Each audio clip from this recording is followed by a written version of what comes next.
Okay, and we are back now. So this is part two. Now Sankara, he exhibited the perfect example of servant leadership. Why I say that is because unlike most leaders, he did not want his picture displayed across the country in office buildings, on flags, anything like that. He was very, very, very personable. And even with his style, it was very rugged. It pulled from the likes of Castro and Guevara with a red beret, and he always could be seen wearing camo. He made the public servants wear the traditional clothing. All had to be sewn and crafted by the actual people of Burkina Faso. So he once again made his country self-sufficient instead of buying upper class things that most countries did. Um,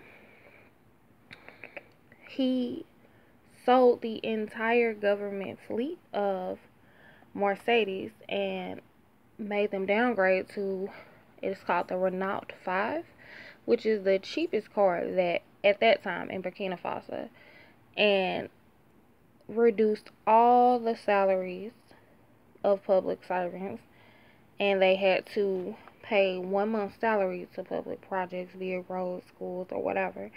Um, he for ah, he forbade the use of government chauffeurs and first class tickets. He converted the army's stores into state supermarkets, and they were all open air supermarkets.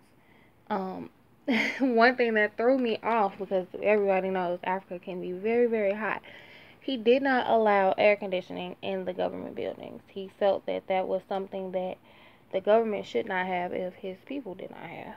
And he lowered his own salary to $450 a month. That's American dollars, so that's not a lot at all. And limited his possessions to a car, 4 bikes, as in bicycles, and 3 guitars and a fridge that had a broken freezer. These are the things that he actually died with. He didn't die with diamonds or gold or anything like that. He actually died with these things. Um, and one thing that was also very, very different about Sankara was he didn't have security. He would run.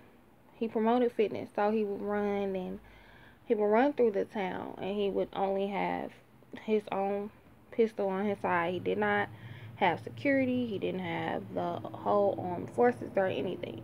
So he lived his life, and he managed his government the way that he felt that the people should. So why should we have all of this money going to this and we don't have anything going for our people? Exposure to the leadership styles of Castro and um, Guevara really, really affected how he led, and it created a sense of belonging between him and his people.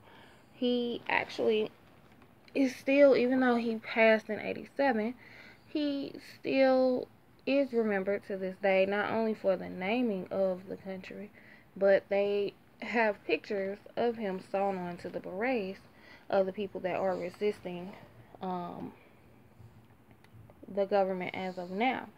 So it's very interesting to see how his legacy still lives on, because the week before he passed, he was quoted as saying, while what revolutionaries as individuals can be murdered, you cannot kill ideas. So it was quite eerie to hear him say this, and then a week later, his best friend and 2 other comrades actually held a coup and killed him and took his position. But that is Sankara. Um, he has a really great documentary out about him, and that kind of covers all of this, as well as a lot of books. You have to be kind of choosy on what books you choose, but Sankara is a really, really great leader out of Africa. There haven't been too many like him after 87. So look into it, and thank you for viewing.